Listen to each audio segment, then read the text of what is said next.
Looking to bounce back from adrenal fatigue and wondering what are the foods you should remove from your diet, you should exclude in order to accelerate your journey? Well, this is exactly what we're exploring in our video today, so let's get started. Hey, Julia Talbot here, and together with my husband Paul Talbot, we are here to help you create healthy hormones, healthy weight, and the body of your dreams completely naturally. Remember to subscribe to the channel and hit the bell to stay up to date with our latest videos. Now, adrenal fatigue affects every single area of your life. And now, when I was struggling with my adrenal fatigue, I was struggling with my energy levels. I was struggling with my work. I was struggling with my relationship. I was struggling with my social life. And I'm sure you know what it feels like to just constantly feel exhausted. Well, the good news is that you can start rebuilding your adrenal health, but it does involve eating the right foods. And just a quick disclaimer, yes, it takes more than a diet to reverse your adrenal fatigue, and you might also be experiencing hormonal imbalances. Maybe your thyroid is low, and I talk about it in a lot of my videos about TSH, T3, T4 thyroid hormones and how they can be causing adrenal fatigue, and how sometimes your adrenal fatigue symptoms are nothing more than your thyroid being out of balance. So sometimes it takes that digging in order to find out what it is that is happening with you. But the good news is that when you start eating the right foods, you can start feeling more energy, sometimes in a matter of days. Now, the very first thing that you should do if you are restoring your adrenal fatigue is unfollow every single guru who asks you to restrict your carbohydrate intake. So literally unfollow everyone who says carbs are your enemy. If you're struggling with adrenal fatigue, you should avoid fruit, you should avoid carbs, you should switch to a high fat and high protein diet. Unfollow them, because that diet has actually been scientifically proven to cause fatigue. That diet is the kind of diet that can be disastrous for your health long term, for your hormones, for your energy levels, adrenal fatigue, especially for your thyroid with T3, active T3 hormone level going down if you're restricting your carbohydrates. So avoid low carbohydrate diets. And the first type of food, or rather macronutrients, that you need to balance in order to reverse your adrenal fatigue is going to be fat in your diet. So if you're consuming a diet that is way too high in fat, and again, you're restricting your carbohydrates, you need to change that. And I can give you my own example. When I struggled with my adrenal fatigue, I followed an anti-candida diet because I also had candida imbalances. And I thought that I had to restrict my carbohydrates, and I thought that I had to eat a lot of protein and a lot of fat in my diet. Well, the result of that was that I became more exhausted than ever before. So how can a diet that's supposed to work for your adrenal health by excluding carbohydrates make you sicker? Well, if it was working, then surely you would be feeling more energy. So here is what you need to do instead. What you need to do instead is to switch to a high carbohydrate diet and go on a diet that includes lots of fruit. If you've got adrenal fatigue, if your body is struggling, and if you've got adrenal fatigue, you probably also have gut issues. Let me know in the comment section. If you've got gut issues along with adrenal fatigue, the majority of our clients who come to us have both gut issues and adrenal fatigue and hormonal imbalances and a lot of other symptoms. So if you are struggling with that, you definitely want to be eating foods that are quick to digest, easy to assimilate, and supply your body with maximum nutrition. And that is going to be a diet that is based on fruits and green leaf vegetables. Those types of foods are very easy to digest, very easy to assimilate, and they give you a lot of the essential nutrients that you need, vitamins, minerals, and protein as well. So your diet is going to become a high fruit diet. Go hard on smoothies. Have those banana and green leafy vegetable smoothies, because that's the diet that can help you cleanse your body, start rebuilding your body, start rebuilding your adrenal health. And most importantly, make sure that you're not restricting your calories, because you need to be eating sufficient amount of calories. And again, when you up your carbohydrates and you start eating more fruit and start drinking more smoothies, it is much easier for you to start eating more calories. And here is one of our clients, Jordan, who came to us with adrenal fatigue. She had gut issues. She looked like she was pregnant, and people were asking, "Are you pregnant?" when she was not. And yes, she is a busy mom. She has kids, but at the same time, she wanted to be slim and she wanted to have energy. Well, in a matter of just days, by eating more carbohydrates, more fruit, and also rebalancing her diet, rebalancing your nutrition, she regained weight. And look at her transformation within just 30 days. So it is totally possible.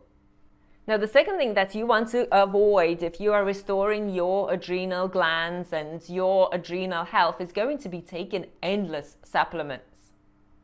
Now, let me ask you a question. Do you have a cupboard full of supplements and you're taking them all, and you're taking ashwagandha and you are taking all your like spirulina and all those superfoods and supplements? Are they helping you? And supplements are not bad, and certain supplements are necessary. But at the same time, if you're overdoing it with the supplements, if you're trying to compensate for the diet that is unbalanced, yes, so your nutrition is not balanced, and perhaps you've got other issues that your body is going through, and instead you're trying to really compensate for that with every single supplement, because every single time you read about another amazing herb that has helped people with adrenal glands, you just keep on buying more and more supplements. Is it working? And that's the bottom line. So when I was balancing my adrenal fatigue, I literally had every supplement. Name a supplement, I had it in my cupboard.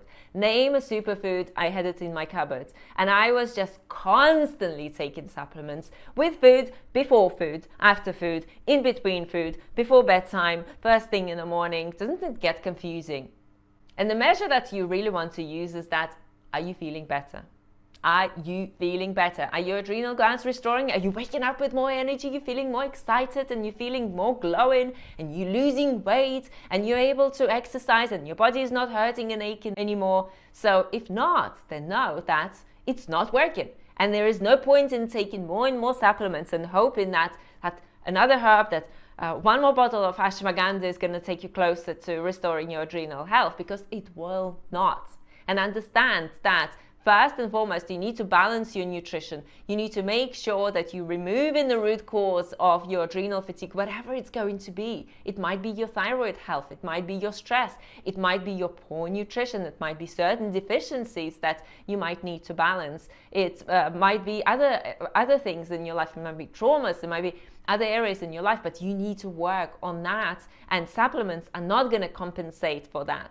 In saying that, there are certain basic supplements that you should be taking in order to make sure that you're at least maintaining your healthy levels. And that is going to be B12, that is going to be vitamin D, and also making sure that your iron is balanced. So if you are too low in iron, if you are anemic, you might need to supplement. Or on the other hand, your iron levels can also be too high. So if you overly supplement, then you can also get too much iron. So just make sure that your body is getting enough, but not too much. So you're not taking every supplement under the sun, because your body still has to process it. And it's not that every single supplement is beneficial for your body. So just bear that in mind.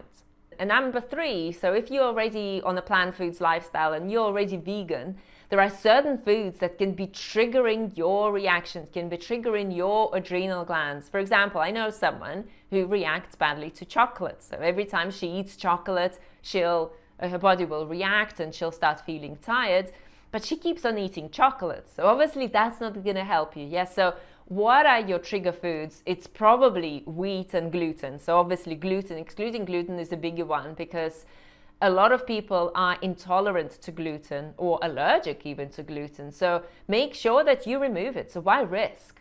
Especially if you've also got hormonal imbalances and maybe you've got autoimmune Hashimoto. So why risk? So removing gluten. Now, obviously, you're going to exclude all the processed vegan foods. Yes, obviously. Yeah, of course, you're going to be eating whole food, vegan diets. Yes, and of course, you're going to be eating plenty of carbohydrates and the right amount of fat and protein to make sure that you're getting enough, but you're not overeating on fats, for example. So you're not overeating on nuts and seeds and oils and avocados and so forth. But also grains and legumes can be problematic for some people. So especially if you're dealing with an autoimmune disease, so it's an autoimmune disease that is causing fatigue, then you might still be reacting to proteins found in grains and legumes. For example, when I was rebuilding my body, I went with just raw fruits and vegetables for a number of years, and that really helped me. That helped me rebuild my adrenals, and that helped me rebuild my health. And at the same time, you might be fine with certain root vegetables and lighter to digest foods, but grains and legumes might be problematic for some people with adrenal health. And yes, I'm not denying that they have nutrients, they're a great source of protein as well, especially legumes. But at the same time, if you're restoring a health condition, then you might need to find substitutes. And you might need to balance your nutrition in a way that is not overloading your body, and that is not making you feel weaker and more tired, but at the same time still supplies the nutrients that you need to receive. Now, these are important steps in helping you overcome adrenal fatigue. And if you would like to discover a step-by-step plan that has helped me reverse adrenal fatigue and balance my hormones, and has helped hundreds of our clients bounce back from fatigue and feel different, often in a matter of just 2 or 3 days instead of years, then I would like to invite you to a free online masterclass that is going to explain the 5 steps our clients use in order to bounce back from fatigue, restore their hormones, and lose 10 to 50 pounds completely naturally without any carbohydrate restriction. So the link for that is rossomhealthy.com/webinar, or go to the description underneath this video and you'll find all the links there. Thanks for joining me for this video, and I'm going to see you in the next video where I will share with you my story of recovering from adrenal fatigue and going from almost bedridden with fatigue to running a full marathon. I'll see you there.